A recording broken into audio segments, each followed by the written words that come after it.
Welcome to Wonders and Worries podcast.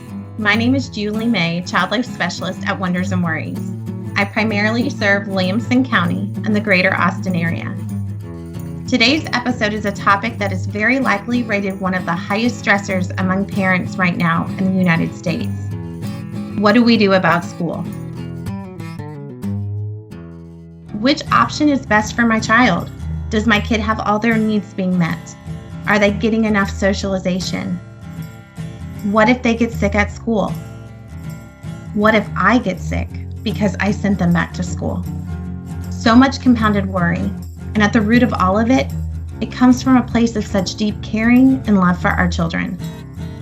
Unfortunately, as Wonders and Worries families know all too well, new diagnoses, continuous treatments, even anticipatory loss of a chronic illness does not go on hold during this unsettling time in our country. We need all the help we can get.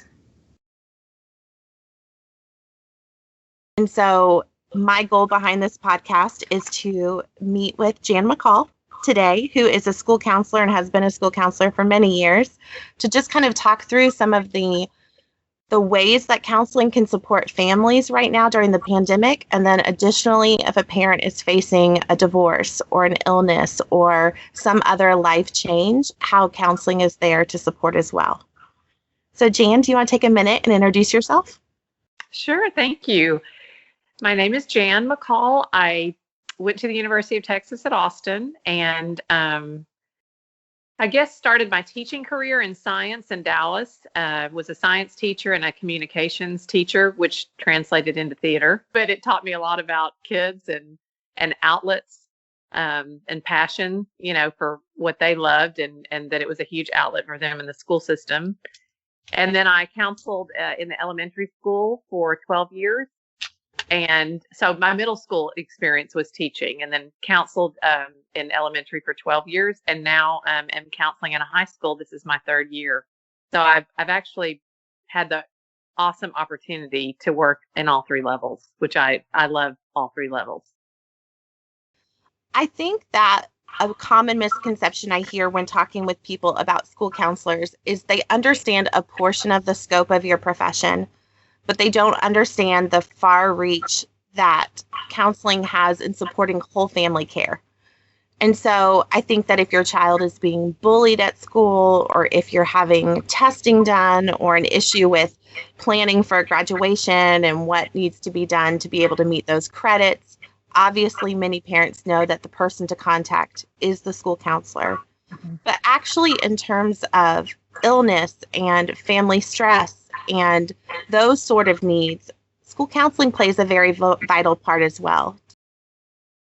Yeah, counseling in the school system, and again, working in all three levels across my career, it's very different. I mean, there are some things that are very much the same, but it's different depending on their age. But counselors in a school system are there for a lot of reasons. One, we track all children in all meetings. We all are aware of our strugglers academically and our strugglers within their family, strugglers socially, the kids that are struggling to make friends, personally, just dealing with issues like ADD, ADHD, dyslexia. I mean, all of the different issues that make it really difficult for a kid to have a great day. And so we're always on top of any child who is struggling. And that is true for all three levels. In elementary, I loved counseling elementary. I was not cut out to be an elementary school teacher. I will be honest about that. But as a counselor, I looked at it as foundational work, to work with them K through 5 to get ready for their life and what life is going to throw at them, and much of which they're not prepared for. So, parents would be super apologetic, and I would work with parents all the time and laugh when they would come and be embarrassed about whatever their child did, because I thought, I have 3 children and there's not one thing that came to my office that my 3 children did not do, and that we did not live as a family. And so to me, it was just normal, a normal day. But in elementary, they need a lot of foundational help. And to be honest, I counseled at a school that you're familiar with, where there are a lot of different cultures, and counseling is not as receptive of a practice in some cultures as it is in others. So the biggest part of my job in elementary was winning over parents to trust me to see their kids, because it's just not a normal, way of doing things in their culture. And so working with kids foundationally, trying to help them through friendship struggles, personal struggles, family struggles, um, cultural struggles was a huge emphasis. And I loved it because I feel like they need so much work before they hit the doors of middle school and high school, where they're making their own decisions. And they don't really want their parents' advice so much at that time. So the work that you do on the front end was extremely rewarding to me. Middle school, kind of a crapshoot on middle school. In general, just in general. They're really just there to have a good time. It's a very stressful time as a parent, but it's actually super fun. It's very short.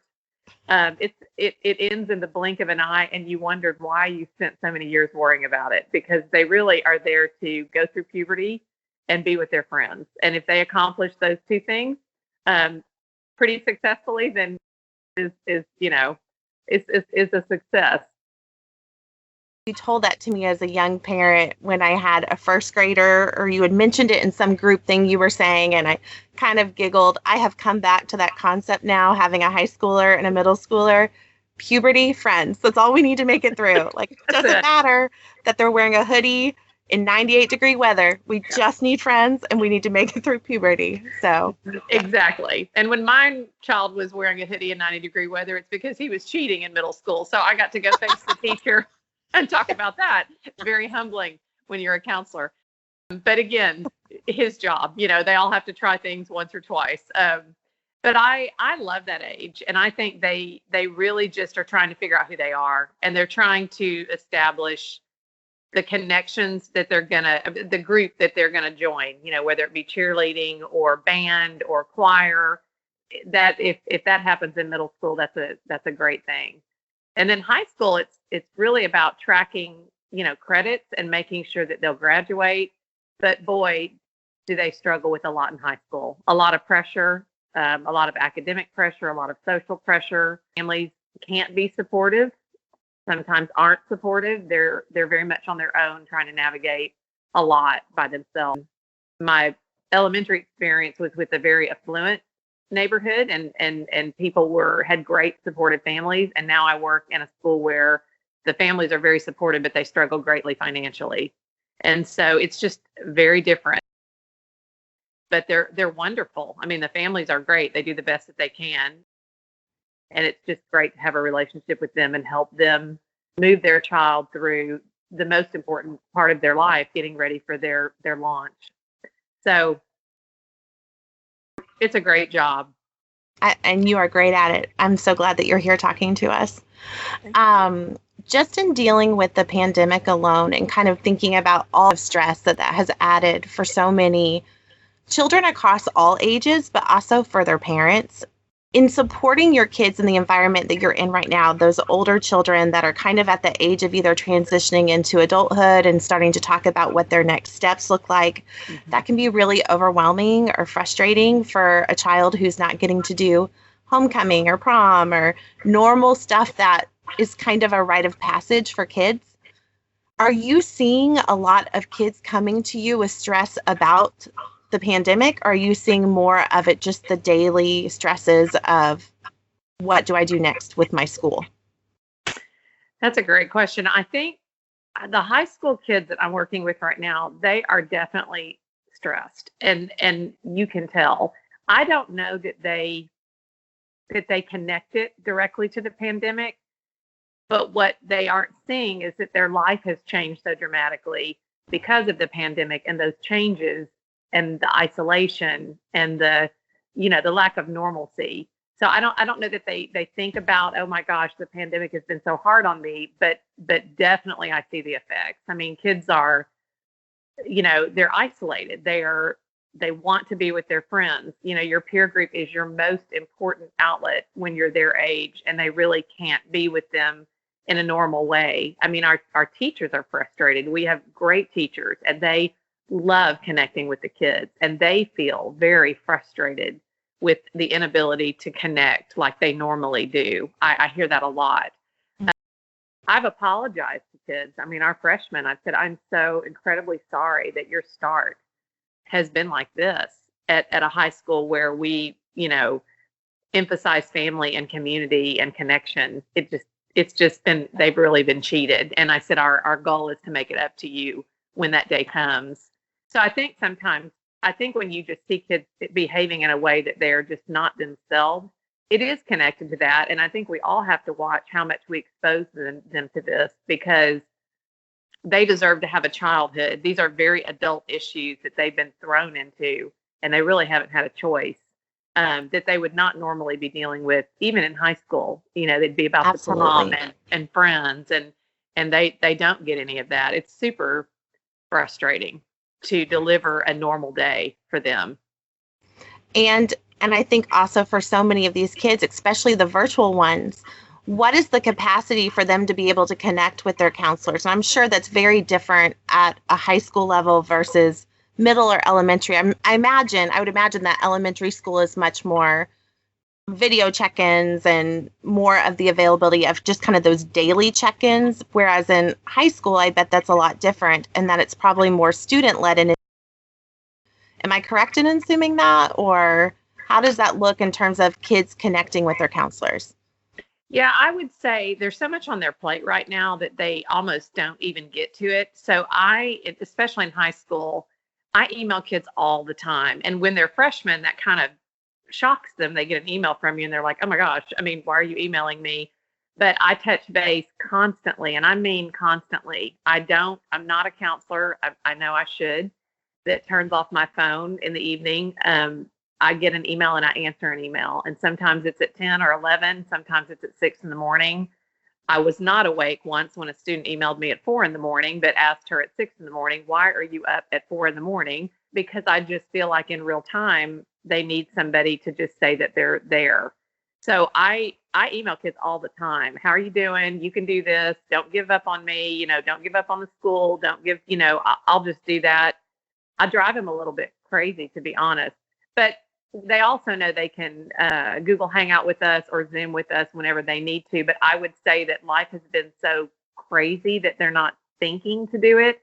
So we've tried to reach out to them, especially our online kids, because in our high school, we have online, we have face-to-face, and we have a hybrid model as well.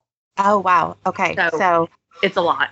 It's a lot of moving parts. It's a lot of moving parts, but I think once you reach out to them, it opens the door for them to reach back. And so that's what I wish a lot of counselors would do. It's really hard. There are a lot of kids, but that means a lot to them when they get an email from you to them just saying, how are you doing? And I've had a lot of kids tell me that they were so happy that I would check on them, Oh, I love that. Oh, and it's so important. I even think about, my children well, just because of over the years, but I think about, we recently elected to have my middle school and high schoolers start back this past week to the in-person model. And I will say, while one of them is moving around throughout the day, the other one is not yet at their campus. And so it's been very different to see one who's in an isolated classroom all day with a couple children, and she knows one of them. And then for the other one, he's moving around, but he's also having to face interact with people that he hasn't had to do in 7 months. So just kind of where I thought the harder would be the kid that's not moving. Right. The one that's actually having to move around and talk face to face is struggling more because he hasn't had that practice of talking to all these different people in a day. And so I think the fact that a counselor is reaching out to students to talk to them in a way that is safe and supported, I feel like that is such an incredible tool for these kids. I just realized that any way that you communicate with them matters. I mean, it doesn't have to be face to face, because a lot of them don't have the time in their day with all of the work. And we're dual credit, so they're working on college and high school all 4 years. It's a lot, but when you just have an exchange, and they said one day, I had a kid say, you always answer me. You always answer me. And I thought, it seems like it's such a silly thing, but it's really not for them. And so, yeah, I think anything that you do, whether you put a note, I mean, we do notes. I mean, I love where I am, and the teachers write kids notes, personal notes all the time. It makes a huge difference. They just need connection. They need any kind of connection they can get. Now, at Wonders and Worries, so many of our families, because their illnesses are chronic, they are immunosuppressed. Mm-hmm. So a good deal, I run our monthly teen group that checks in, and a good deal of them, their kids cannot go back to school right now just Right. because there is that autoimmune component or that immunosuppressed component. Do you have any tried or true tools that really can help increase communication at home between parents? Because it's this horrible dynamic where so many of our parents are saying, here I am home with my child all the time. And I feel like our communication has actually gotten less. Mm-hmm. It's tough. I mean, I've had a lot of kids say, I have to be home, exactly what you're talking about, but I'm just, this is hard. Like, it's causing stress with my family. They're mad at me all the time, I mean, just because it's just not fun for anybody. I mean, it's difficult for parents too, to feel like you have to watch and be on your kid, all the time. I think it's really important not to over talk this issue. It's just everywhere. It's on the TV. It's when we're talking to our family at night. I think they just want a break from it. And you don't really, I mean, just the fact that they're at home learning online does not give them a break from it. It's kind of a constant reminder. So I'm a huge believer in carving out a small amount of time every day, like literally 20 minutes, to just do something together that's fun. It might be a walk outside. It might be just watching a short program together. It might be playing a quick game. It might be anything. But I think kids just crave like normal time with their parent that has nothing to do with, are you doing your homework? Are you on your phone too much? Are you, all the things that we do. And I just also think, in order to cut down on the stress at home, we all have to be mindful that our children here, now they're hearing all of our conversations. They see us on the phone. They see what we watch on TV. And I think it just kind of suffocates them. I think that's why they go in their room and shut their door sometimes. I really do. Oh, I mean, I think about it even with my children. I want to go shut my door from them too. So I can only imagine our world, especially, we know that as kids, they do crave that time with their friend group. And for the older kids, those teenagers, that friend group is their lifeline. And so for these kids that don't go back, that are, would you say it's encouraging for them to consider, gaming or, Netflix hangout groups and kind of some of the different apps, FaceTiming? A lot of my parents worry that their children have been on the computer all day doing schoolwork, but then their children want to spend time gaming or FaceTiming or playing Among Us or Roblox or any of those other things with friends. And it's important, I think, for them to realize there is a difference between those, that you're working towards different goals. I agree. I think they do need that. I think boys are built that way. I do think that's how they socialize.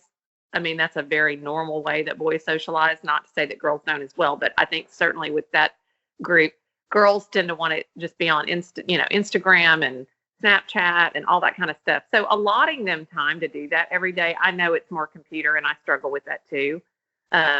But I think as a family, the balance there is to just get outside and do something and everybody put their phones down and just be. I have noticed the one upside of the pandemic is I do see people out more, out in their yard, out walking. I mean, I live in a pretty big neighborhood where you're not on top of each other and when you're outside. And so I think that's awesome for everybody to just disconnect for an hour, half an hour, have dinner together if you possibly can, and not talk about the pandemic or politics or school or anything that is kind of stressful right now, because I just think we've gotten so wrapped up in that we almost just, nobody can escape it. So escaping it intentionally, I think, is a really good thing. And yes, I think boys and girls are going to use their phone to socialize when they're home. I mean, there's just no way around it. Letting them have that time and realizing that's really valuable to them is I think we all just have to take a deep breath and not worry about screen time as much right now, because that's 100% of our day. I do hear from some of our parents that say they worry about reaching out to their counselors right now regarding their own personal illnesses or medical changes in their families, because they know right now that educational staff and counselors are so pulled in just feeling like they're taking care of students that are transitioning back to school, supporting other staff that may be worried about their safety or concerned about not having the right technology to be able to do what they need to do for their job. How important is it for a parent right now to still connect with their counselor regarding illness changes or anything related to that at home? I think, I mean, it's hugely important for me. I don't, when you see a student at school, you only see them in that setting. There can be so much more going on that you have no idea about. And I'm a huge believer in we need to give kids grace. We need to give them a lot of grace. And some are going through even more than just the normal load of this situation. And so I'm very appreciative when parents email me, especially because getting to the phone and being on the phone is really difficult. I mean, it's in terms of timing and when it's good for them and me. But when they email me, I get that in real time, whether I'm home or, wherever. And then I think what people don't understand is that counselors often work behind the scenes to talk to their teachers and to say, hey, I always ask a parent's permission, but if they're okay with me sharing, sometimes they're not. And I'll say, may I just let the teachers know that there's a lot going on at home and they need some extra grace. They may need more time on an assignment, or and they're like, sure, I just don't want you to disclose what's going on. Not a problem. So when I know that, I can fan out communication to just say, this student has got a lot more than just the pandemic going on, or parents are going through a divorce, or a grandparent just died, or whatever the case may be. And our teachers, and I think most teachers, are really good about, oh my gosh, I had no idea. And so it can make a very big difference. So email, I think, for most counselors is best. I always want to know, because you don't know. Exactly. I think that's wonderful. And I think that that's important for our parents to hear, and also to hear that there is that ripple effect that can come from that. So you tell that one point person, and the entire care team then is able to be on board if that's the parent's wishes. But even if that's not their wishes, they can still be on board and still retain a lot of that confidentiality, which is important too. So counselors are able to kind of navigate that.